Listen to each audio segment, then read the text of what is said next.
Tropique Midi, Jean-Jacques Seymour reçoit Garcin Malsa. Bonjour Garcin Malsa. Bonjour Jean-Jacques Seymour. Bonjour à toute la diaspora. Et voilà qu'il y a quelques jours, on vous revoit au cœur des vacances, à la fin même des vacances, au sujet de l'affaire Albioma, où vous avez repris une fois de plus votre bâton de pèlerin là où on vous attendait pas. Est-ce qu'on peut dire que la série continue?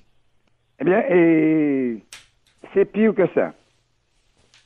Après avoir pollué la Martinique et la Guadeloupe de façon criminelle, eh bien, les monstres sont en train de voir comment agir sur l'air maintenant. Ils ont pollué l'eau, ils ont pollué la terre, ils ont pollué la mer, et à partir de là, ils ont engendré toute forme de cancer de la prostate, cancer de l'utérus. Ils ont accéléré la mortalité chez nous. Ils ne se contentent pas d'avoir transformé la Martinique et la Guadeloupe en sorte de cobaye, et sous l'effet du chlordécone. Eh bien, ils veulent absolument nous atteindre définitivement en polluant l'air. C'est très grave. Ils sont en train d'essayer de mettre en Martinique une usine de cogénération, c'est-à-dire c'est un vaste incinérateur qui va brûler du style de la biomasse, uniquement de la biomasse.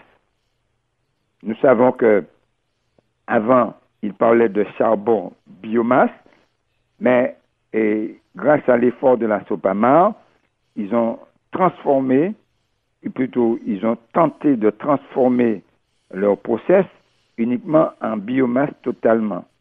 Eh bien, c'est tout simplement la société Albioma. C'est une société privée, contrôlée à 80% par les fonds d'investissement franco-américains, Apax Partners, cotée en bourse.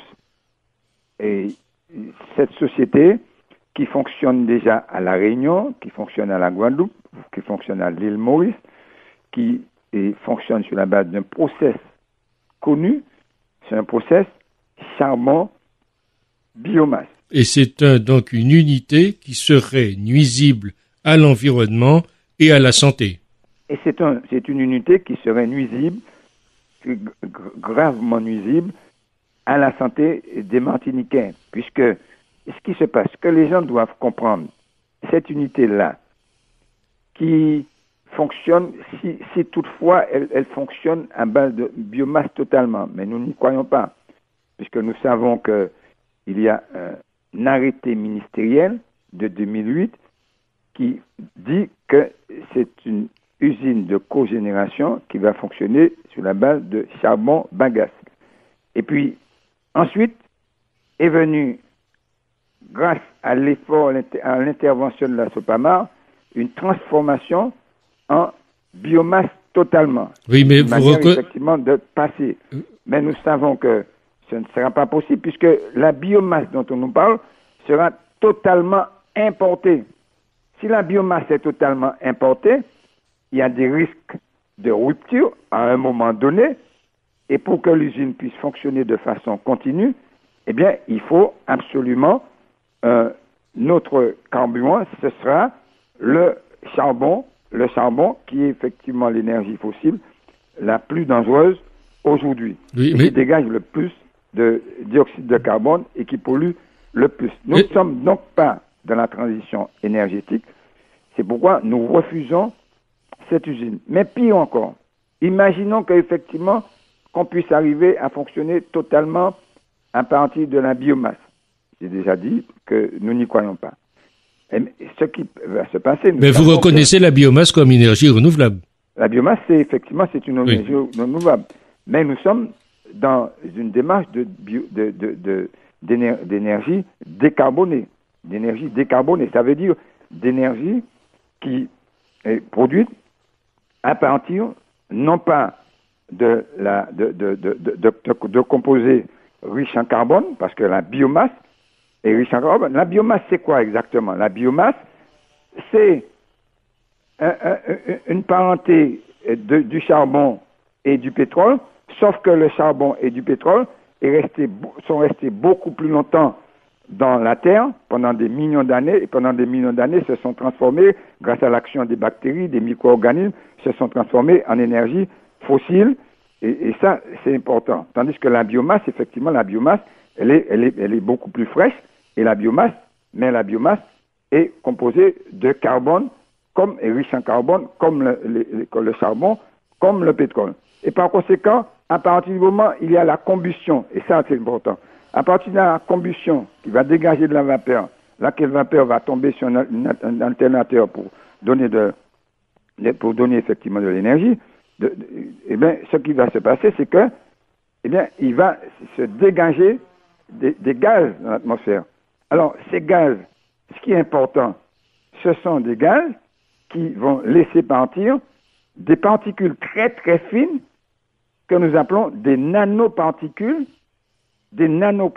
qu'on ne voit pas tout simplement à l'œil nu, qu'on voit à peine au microscope, mais qui passent par toutes les frontières physiologiques du corps, à savoir la peau, le nez, les narines, bref, les yeux, tout. Et ces particules vont pénétrer dans notre sang.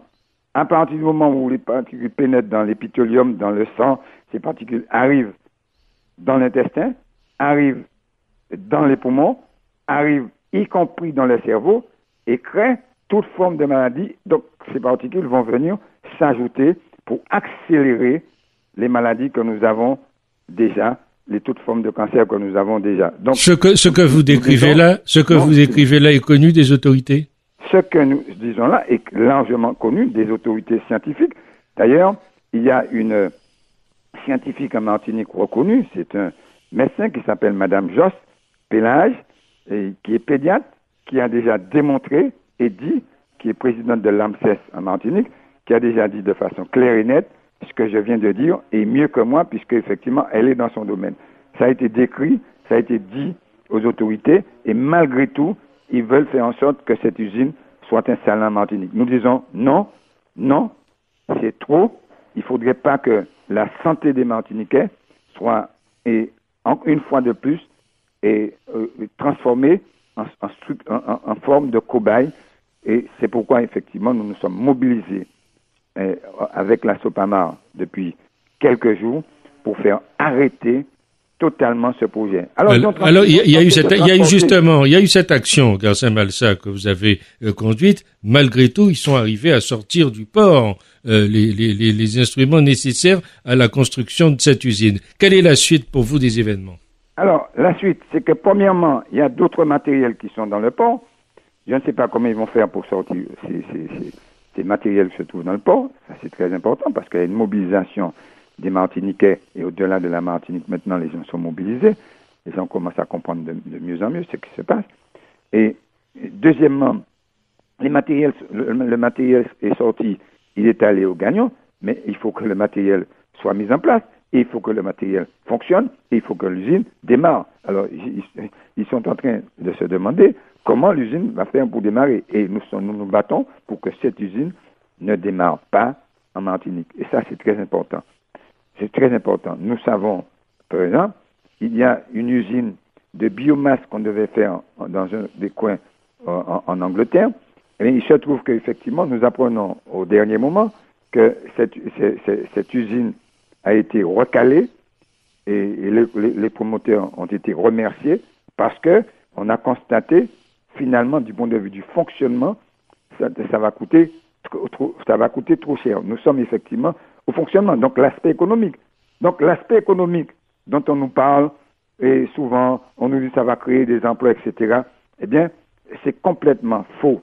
Il y a d'autres moyens de faire de l'énergie en Martinique, de l'énergie décarbonée. Nous avons du soleil, nous avons de la géothermie, nous avons de la mer. Nous savons qu'effectivement, à partir du soleil, par exemple, les 37 mégawatts qu'on veut obtenir, qu'on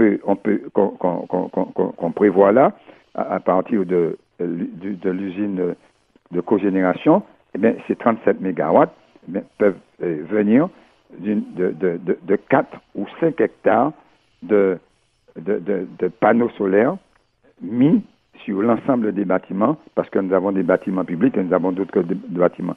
Donc il y a cette possibilité. Ça se fait ailleurs, ça se fait en Suède, ça se fait en Norvège, là où il y a moins d'ensoleillement.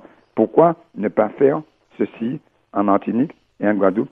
C'est une manière effectivement de créer un modèle, de créer une référence en matière d'énergie décarbonée et en matière de transition énergétique. Gassem Alsa, quelle est votre position par rapport à l'attitude de l'exécutif de la CTM qui semble agir dans cette affaire en contradiction avec ses propres déclarations, enfin ce que nous en connaissions à propos de cet équipement? Alors, nous savons que l'exécutif est très gêné et hyper gêné parce qu'il avait fait campagne contre Albioma.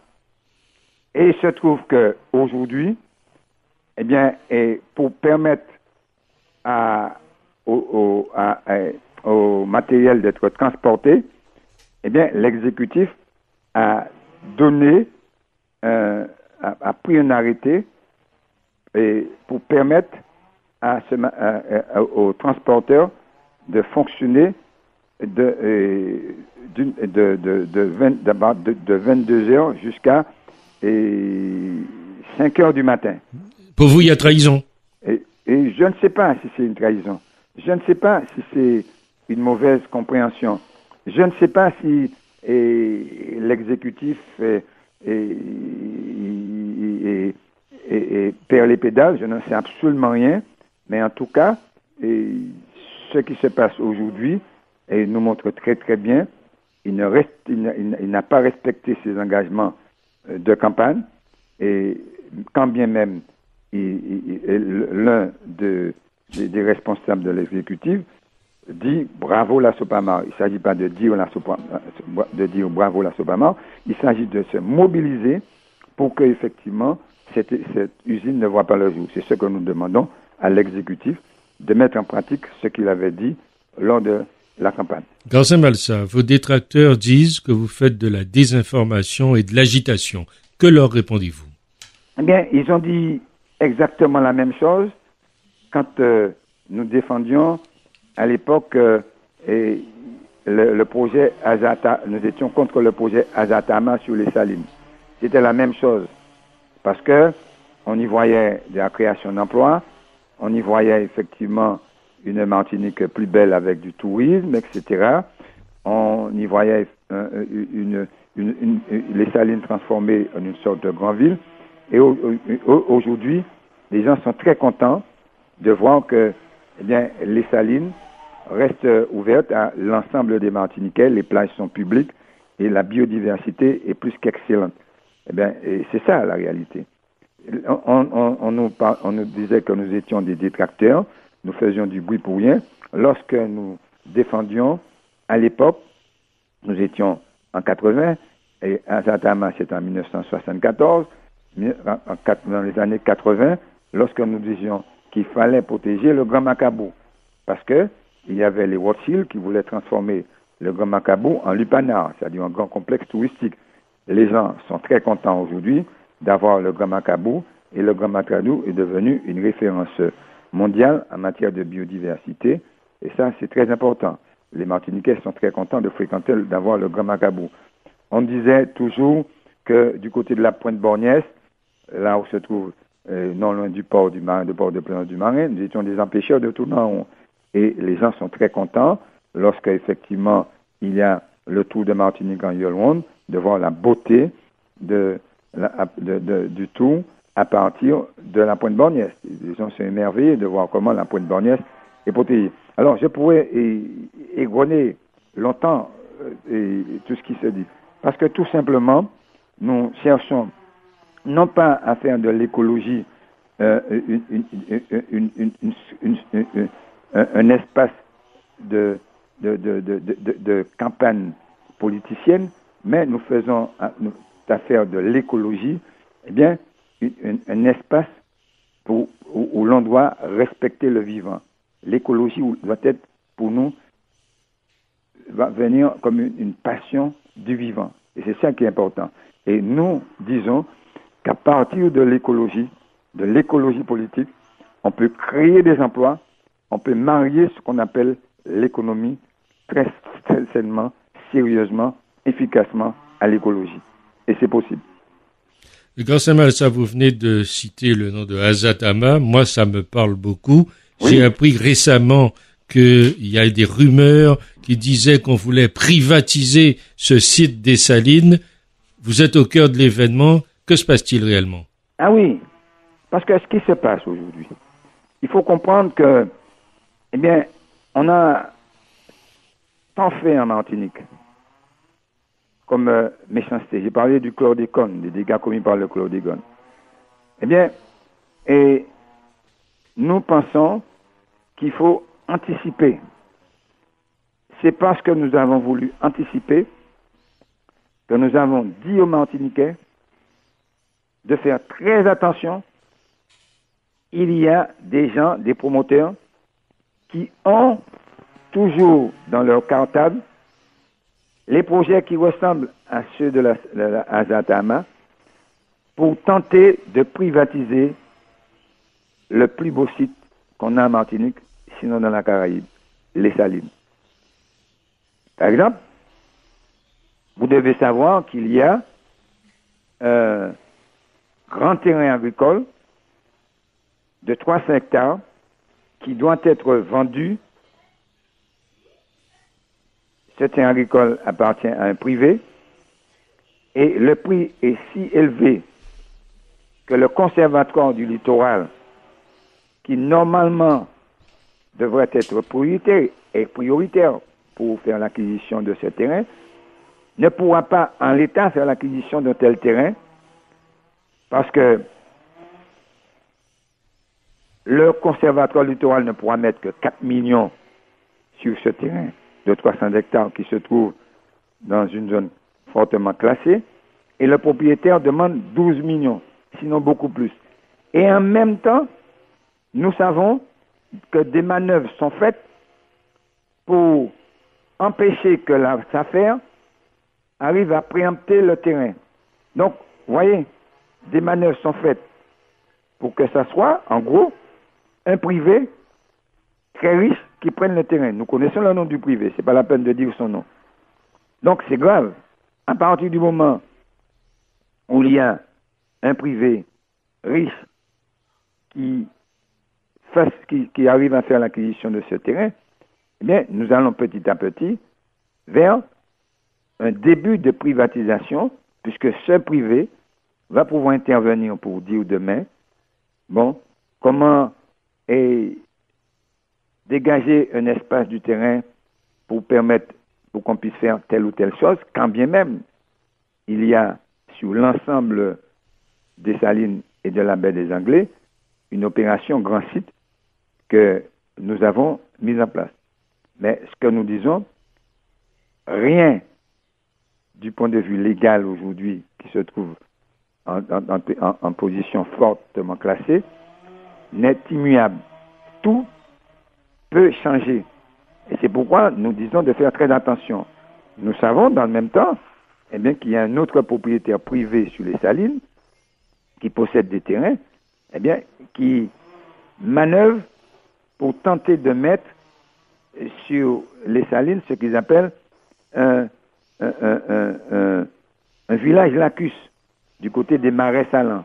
Donc, ce sont des projets qu'il y avait auparavant, mais qui tentent d'émerger du fait que je ne suis plus à la ville de Sainte-Anne. Mais malheureusement pour eux, nous sommes très très vigilants, nous sommes très mobilisés, nous n'allons pas laisser faire n'importe quoi sur les Salines, d'autant plus que c'est un patrimoine martiniquais, mais au-delà de Martinique, c'est un patrimoine mondial. La Sopamar est donc sur tous les fronts. Sur tous les fronts, ainsi que moi. Merci Garcin Malsa d'avoir été avec nous. Merci, Jacques Simon.